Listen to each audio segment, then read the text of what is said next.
আমি যখন অষ্টম শ্রেণীতে পড়ি প্রায় প্রতিদিনেই আমার ছোট ভাই আমার সাথে খারাপ আচরণ করার চেষ্টা করত। আমি তাকে অনেক বুঝাতাম, অনেক বারণ করতাম, কিন্তু সে আমার কোনো কথাই কিছুই বুঝত না। সে আমার সাথে উন্মাদ এবং পাগলের মতো আচরণ করত। একদিন আমাদের বাড়ির সবাই আমাকে আর আমার ছোট ভাইকে রেখে সবাই বেড়াতে গিয়েছিল।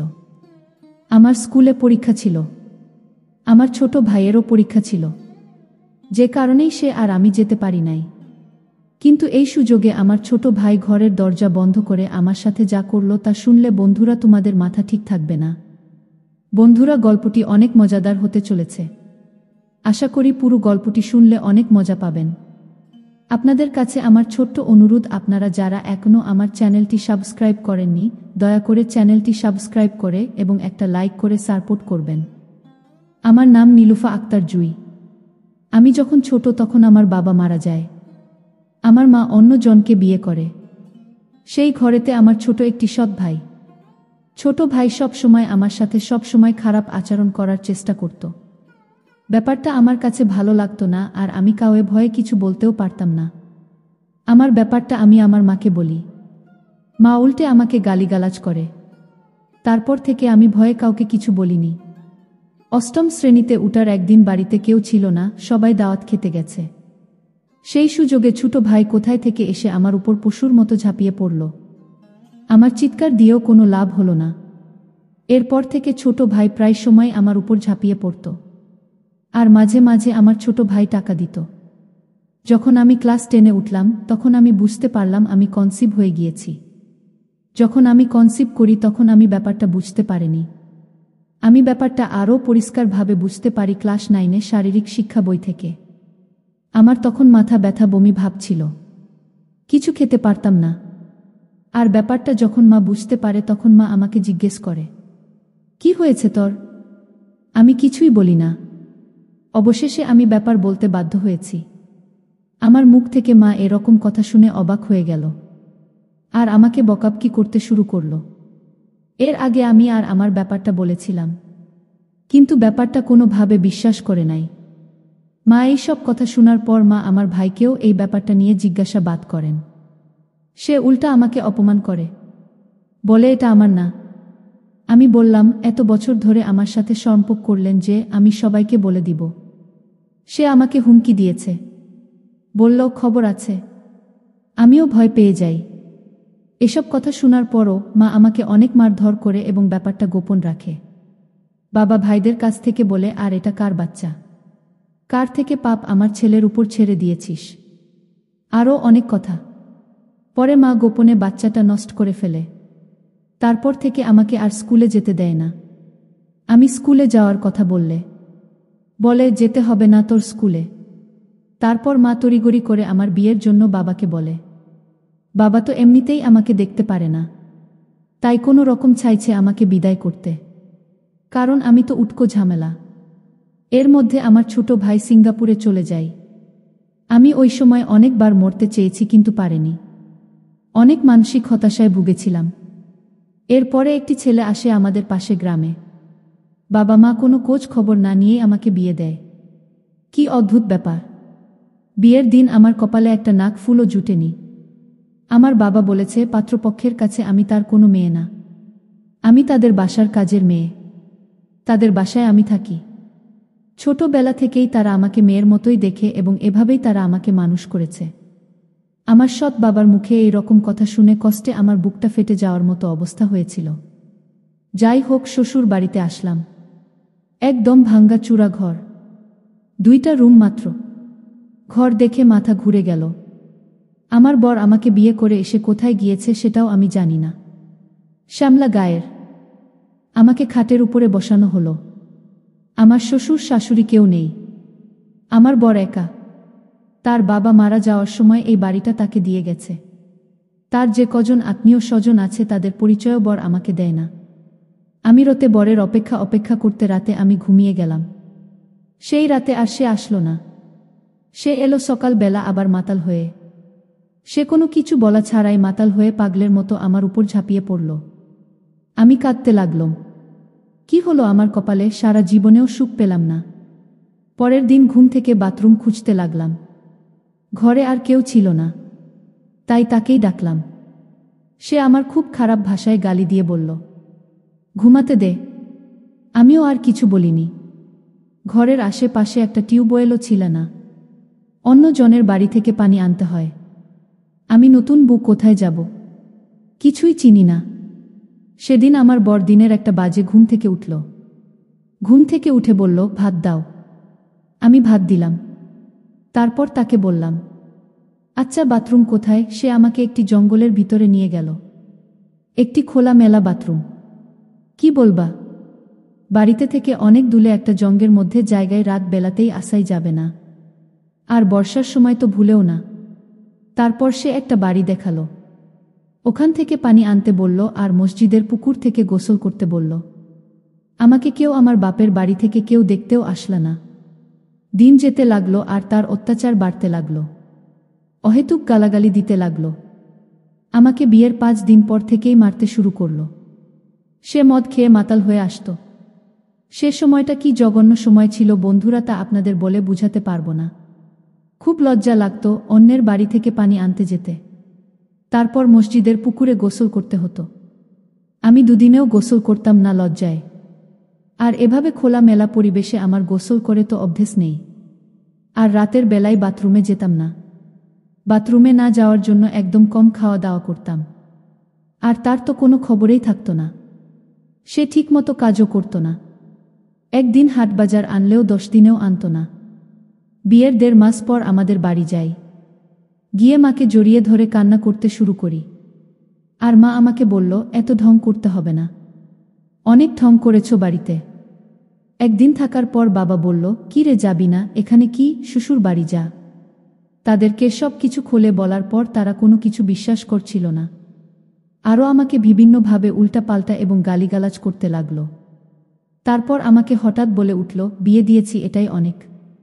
তারপর মাকে বললাম, ওমা ওমা, আমি তো তোমার মেয়ে, কেন আমার সাথে এমন করলে তুমি? মা বলল, পেট বাজানোর সময় মনে ছিল না। আমি এটা বলতে পারবো না যে এটা ঘরের মানুষ না বাহিরের মানুষ এ কাজ করেছে। এরপরেও সব মেনে নিলাম আর নিজের সাথে যুদ্ধ শুরু করলাম। তারপর শ্বশুর বাড়িতে চলে আসলাম। মনোবল শক্ত করলাম, এখানেই আমাকে থাকতে হবে। কিন্তু বর প্রতি রাতে মদ খেতে মাতাল হয়ে আসত। বিয়ের প্রায় 2 মাস পর চালের কথা বললাম। ঘরে চাল ডাল কিছুই ছিল না। চালের কথা বলার সাথে মারধর করত, কাজ করে গিয়ে খাগা। আমি বিয়ের 2 মাস পর থেকেই মানুষের বাড়িতে কাজ করতাম। তারা যা দিত চাল ডাল তাই খেতাম। আমার মা আমার একটি বারের জন্য খোঁজ খবর নেয়নি। মানুষের ধান যারা, ঘর ধোয়ামুছা এবং দাসির কাজ করতাম। আর এতে তারা যা দিত তাই খেতাম। কারণ আমার বর ঘরে হাট বাজার আনত না, আর সে কোনো কাজও করত না। বিয়ের দিন আমার বাপের বাড়ি থেকে 1 জোড়া কানের ফুল আর গলার চেইন দেয়। একদিন বিকেল বেলায় এসে বলে, তোমার চেইনটা দাও তো। সাধারণত সে বিকাল বেলা বাড়ি থেকে কখনো আসে না। আমি সরল বিশ্বাসে তাকে চেইনটা দিয়ে দিলাম, কারণ সে তো আমার বর, আর এই দুনিয়াতে সে ছাড়া আমার তো আর কেউ নাই। তাকে বিশ্বাস করার ছাড়াও তো কোনো উপায় নাই। সে যখন মাতাল হয়ে বাড়ি ফিরল, আমি তাকে কিছু বললাম না। পরের দিন সকালে চেইনের কথা জিজ্ঞাসা করতেই আমাকে বলে, তোর বাপের বাড়ি থেকে আমাকে 1000 টাকা ছাড়া আর কি দিয়েছে। আমিও মার খেয়ে পড়ে রইলাম। কি বলবো, কিছু বলার শক্তি এবং সাহস কোনাটাই ছিল না আমার। আর প্রায় সময় সে আমাকে যৌতুকের টাকার জন্য অত্যাচার করত। না পারতাম বাঁচতে, না পারতাম মরতে। মানুষের বাড়িতে সারাদিন কাজ করার পরও ঘরে এসে কাজ করতে হতো। রান্নার জন্য লাকড়ি এবং গাছের পাতাটাও আমাকে খুঁজে আনতে হতো। সে একদিন কাজে গেলেও 10 দিন যেত না, আর মদ খেয়ে সব শেষ করে ফেলত। আমার কানের দুল 2টি লুকিয়ে রাখলাম। এরপর একদিন সে একটা বন্ধুকে নিয়ে আসে। সাথে তারা খাওয়ার জন্য কত কি নিয়ে আনলো তা আমিও খেলাম। খুব মজা লাগলো। কিন্তু এর কিছুক্ষণ পরেই খুব ঘুম আসলা। ঘুম থেকে উঠেই অনুভব করলাম আমার শরীরে খুব ব্যথা। ব্যথার জন্য উঠতেও পারছিলাম না। আর সেদিন কাজেও গেলাম না। মানুষের বাড়ি থেকে খাবার পানি আনতে গেলে তারা অনেক ধরনের কথাবার্তা বলতো। অনেক সময় তারা পানির কলের মধ্যে তালা মেরে দিত। তারপর নানা রকমের কটু কথা বলতো। আর আমাকে নিয়ে সবাই আফসোস করত। আর বলতো, কি সুন্দর একটা মেয়ে কপালে জুটেছে একটা মদখোর গাঁজাখোরের সাথে বিয়ে হয়েছে। মেয়েটার কপাল খারাপের ফলে এমন একটা জামাই পড়েছে। আমার বরকে এলাকার সকলেরই মদখোর হান্নান বলে ডাকত। আমার স্বামীর নাম ছিল হান্নান, কিন্তু তাকে কেউ হান্নান বলে ডাকত না। সবাই তাকে মদখোর হান্নান বলে ডাকত। এলাকার সবাই মদখোর হান্নান বলে চিনে। যাই হোক বন্ধুরা, সেই দিন রাতে তার বন্ধুকে নিয়ে আসার পর আমি জানি না আমার সাথে কি হয়েছিল, কিন্তু আমার শরীরে সকালে ঘুম থেকে উঠে প্রচুর ব্যথা করছিল। মনে হয়েছিল আমার সাথে ভিন্ন রকম কিছু হয়েছে। তারপর থেকে প্রায় সময় আমার বরের বন্ধুটা আসত, আর যেদিন আসত সেদিন আমার খুব ঘুম আসত। একদিন সন্ধেবেলায় আমার বরের বন্ধুটা আমার ঘরে আসে, আমার সাথে অদ্ভুত কাজ করল। সেটা আবার আমি আমার বরকে বলি। তখন বরের বন্ধু আমাকে উত্তর দেয়, প্রতিদিনই তো তোমার সাথে এসব করি, তুমি কি বুঝতে পারো না? কারণ তুমি ঘুমের মধ্যে থাকো, তখন সমস্যা হয় না। আমি আমার স্বামীর বন্ধুর মুখ থেকে এসব কথা খুব ঘাবড়ে গেলাম, আর বললাম, এসবের মানে কি? আপনি এসব কি বলছেন? তারপর বরের বন্ধু বরের সামনে খুব অদ্ভুত কাজ করার জন্য চেষ্টা করছে। আমার বর এসব কিছু দেখার পরও কিছু বলছে না। তখন আমার চোখ দিয়ে আপনা আপনি জল গড়িয়ে পড়ছে। তারপরেও আমার স্বামীকে আমি বললাম, দেখো, এই লোকটা তোমার সামনে আমাকে অদ্ভুত কাজ করার জন্য চেষ্টা করছে, তুমি একটা কিছু বলো। আমি কান্না করলেই অনেক মারধর করে, আর বলে সে এমনি এমনি আমাকে সে অদ্ভুত কাজ করে না, তার জন্য নাকি আমাকে টাকা দেয়। এরপর থেকে বন্ধুটা প্রায় সময় আসত। আমি কোনো রকম প্রতিবাদ করলে আমার স্বামী আমার কোনো কথা শুনে না, অথচ উল্টো আমাকে আরও মারধর করতে শুরু করল। তারপর হঠাৎ আমার স্বামীর বন্ধুর মুখে কথাগুলো বেরিয়ে আসলা। আমাকে বলল, শুনো নীলুফা, তোমার স্বামী প্রতিদিন তোমাকে মারধর করত টাকার জন্য। তোমার স্বামী মদ খাওয়ার জন্য টাকা পেত না, আর এই জন্য তোমার স্বামীকে টাকা দিতাম, কিন্তু তোমার স্বামী টাকা দিতে পারত না। তোমাকে দিয়ে পুষিয়ে নিতাম। আর সবচেয়ে বড় কথা হলো, নীলুফা, তোমাকে দেখে আমার খুব মায়া লাগত, তার এই জন্যই টাকা দিতাম। বিনিময়ে তোমার কাছ থেকে আমি একটু সুযোগ সুবিধার আশা। তুমি এমন করো কেন নীলুফা? একটু মজা করে তো চলে যাব। আমার তো আর কোনো উপায় ছিল না। তারপর আমার বাধ্য হয়ে তার সাথে এমন অদ্ভুত কাজ করতে হয়েছে। কিছু দিন পর দেখলাম আরও নতুন নতুন লোকের আগমন। বিষয়টা আমার কাছে খুব খারাপ লেগেছিল, কিন্তু আমার তো আর কোনো উপায় ছিল না। বাধ্যতামূলক হয়েই আমি ভিন্ন জগতের প্রতীক হয়ে গেলাম। মানুষ থেকে অমানুষে পরিণত হলাম। আমাদের বাড়ি ছিল গভীর জঙ্গলের ভিতর। প্রতিদিন আমাদের ঘরে নতুন নতুন মানুষ আসত ভিন্ন রূপে। অনেক ছড়াছড়ি হতো আমার ঘরে। তারপর আমায় আমার স্বামী বলল, এভাবে টাকা জমালে 1 বছরের মধ্যে টাকা জোগাড় হয়ে যাবে। সেদিন নিজের উপর অনেক ঘৃণা চলে আসলো। তা বলার মতো না। এরকম অমানবিক অত্যাচার কত সহ্য করা যায়? প্রতিদিন 3 থেকে 4 জন আমাকে হায়নার মতো অদ্ভুত কাজ করত। মনের দুঃখে ঘৃণায় তাদের এখান থেকে চলে আসলাম। আমার বাড়ির পাশে এক চাচির অনেক অসুস্থ থাকায় তাদের বাড়ি কোনো রকম রাতটা থাকি। সেই রাতে গ্রামের চেয়ারম্যানের লোক এসে আমার স্বামী সহ সবাইকে ধরে নিয়ে যায়, আর জুয়া খেলার জন্য অনেক মারধর করে। সেটা আবার আমি শুনি। চেয়ারম্যানের লোকেরা তাকে ধরে নিয়ে যায় আর মারে। তখন আমি চেয়ারম্যানের কাছে ছুট যাই। চেয়ারম্যান টাকা চায় আমার কাছে। আমার স্বামীর বন্ধুদের ছেড়ে দেয়, কারণ ওরা চেয়ারম্যানকে টাকা দিয়ে দেয়। আমার কাছে 1 লক্ষ টাকা চাইল, কিন্তু আমার কাছে তো এত টাকা নাই। এরপর কানের দুল বিক্রি করে টাকা দিয়ে ছাড়াই, কারণ সতে হলেও তো আমার স্বামী। সে ছাড়া তো এই জগতে আমার কেউ নাই।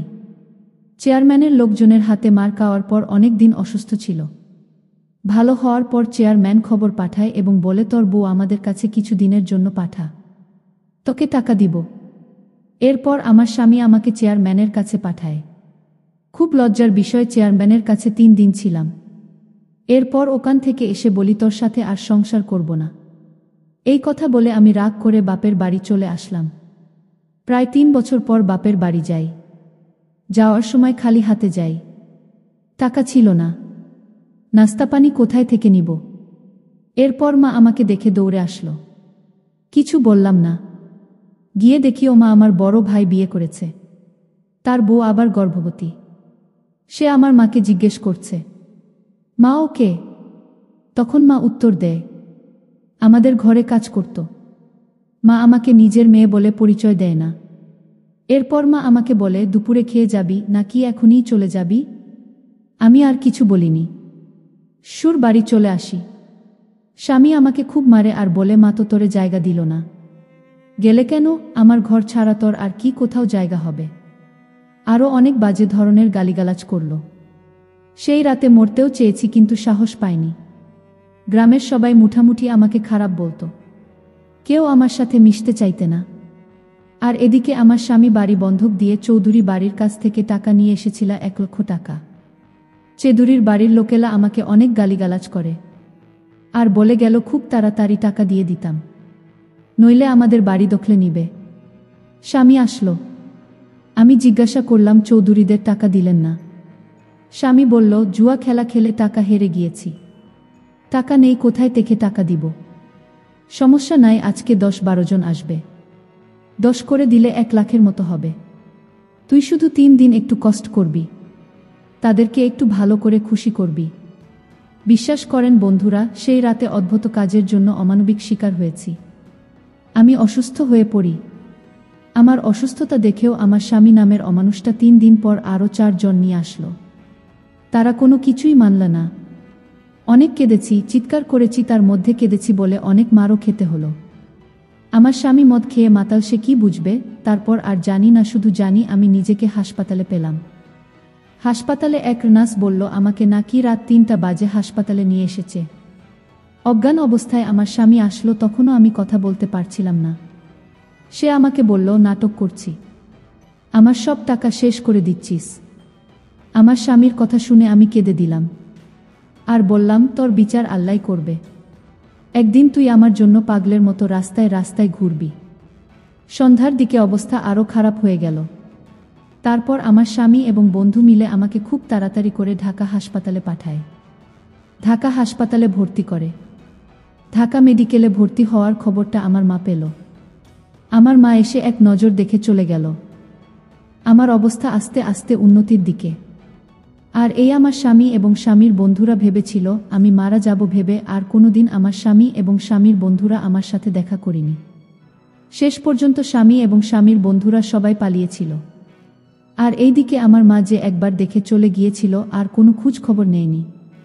এভাবে ঢাকা হাসপাতালে 20 দিন থাকার পর আমি আস্তে আস্তে সুস্থ হতে শুরু করলাম। আল্লাহর রহমতে আমি আস্তে আস্তে পরিপূর্ণ সুস্থ হয়ে উঠলাম। সুস্থ হয়ে নিজের পায়ে দাঁড়াতে চেষ্টা করলাম। নতুন করে জীবনটা সাজাতে চেষ্টা করলাম। সম্পূর্ণ রুমে ভুলে গেলাম আমার অতীত। কিন্তু ভাগ্যের কি নির্মম পরিহাস! আমার এরকম দুঃখটনার দিক 2 বছর পর আমার ভাগ্য পরিবর্তন হয়ে যায়। ঠিক এমন সময় আমি একটি সংবাদ শুনলাম, যা শোনার পর আমি আনন্দে নাচতে শুরু করলাম। কারণ আমার স্বামী এরকম দুঃখটনায় রাস্তায় পড়ে আছে। তার প্রতি আমার মনে ভিতর এক ঘৃণার জন্ম নিয়েছিল। আমি তার লাশটা পর্যন্ত দেখতে যাই নাই। একলা জীবন নিয়ে বেঁচে আছি। বন্ধুরা, আপনাদের দোয়া এবং ভালোবাসায় আমি অনেক সুখে আছি। এরকম পাষাণ স্বামী থাকার চাইতে না থাকাই ভালো। আমি আমার সমস্ত বোনদের আর মেয়েদের বলছি, তোমরা যদি বৈবাহিক জীবনে সফলতা অর্জন করতে না পারা, তাহলে সেটা ভুলে গিয়ে অন্য রাস্তা বেছে নেওয়া উচিত। এমন একটা রাস্তা বেছে নেওয়া উচিত যেখানে তোমরা সফলতা পাবে। গল্পটি শুনে কেমন লেগেছে বন্ধুরা কমেন্ট করে জানাবেন। যদি গল্পটি শুনে ভালো লাগে তাহলে এরকম ভিডিও পেতে হলে চ্যানেলটি সাবস্ক্রাইব করে পাশে থাকুন। ধন্যবাদ।